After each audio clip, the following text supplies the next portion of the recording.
Hello, in this video I will show you how to use Lemon8 search function efficiently. So it's a very easy process. Firstly, make sure that your application is up to date, then open the application.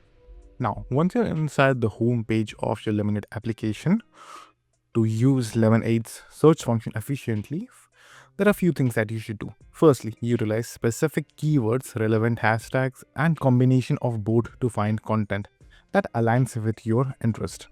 Like for example, if you are into travel niche, you can use a hashtag called Tokyo. So just simply type that and then you will be able to see content and accounts in that particular hashtag or region. So as you can see, these are all posts related to Tokyo. Now let's say for example, you want something specific like camping in Tokyo. Just simply search that without a hashtag, camping Tokyo. That way you will be able to see the location and your interest at the same time. So let's say for example, you are into camping and you are interested in camping in Tokyo. Then you'll be able to see relevant results just like this, as you can see right over here.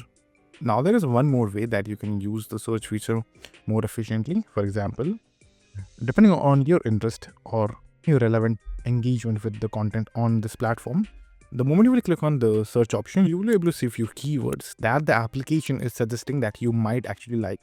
So if you like any of the options in your you may like section, just simply click on that.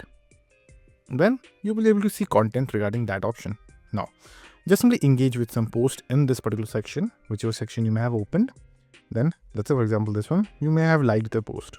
The moment you will do that, and if you go back, you will see that the option that you just opened is now marked as searched. That means the algorithm now knows what exactly are you interested in. And from the next point on, it will try to suggest you similar things like this. So if you refresh the page once and then go back to the search option, now you will see there are different type of options, and you will notice that previously I opened a post from Singapore, and now you will notice there are more and more posts regarding Singapore, as you can see right over here.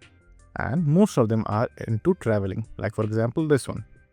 And this is again another way of using the search feature efficiently. Now you can also go into the hashtag sections of your search term that you have searched at the very top. And if you go to the hashtag section at the end, you will see a lot of hashtags, as you can see right over here. Now, if you're interested in any one of the hashtags, as you can see, and if you want to see the post in this hashtag, just simply click on the hashtag, and then you will be able to see the most popular post in that particular hashtag, as you can see right over here. So this is how you can use the search feature efficiently. So that's it. And if this video was helpful, please consider subscribing and liking the video.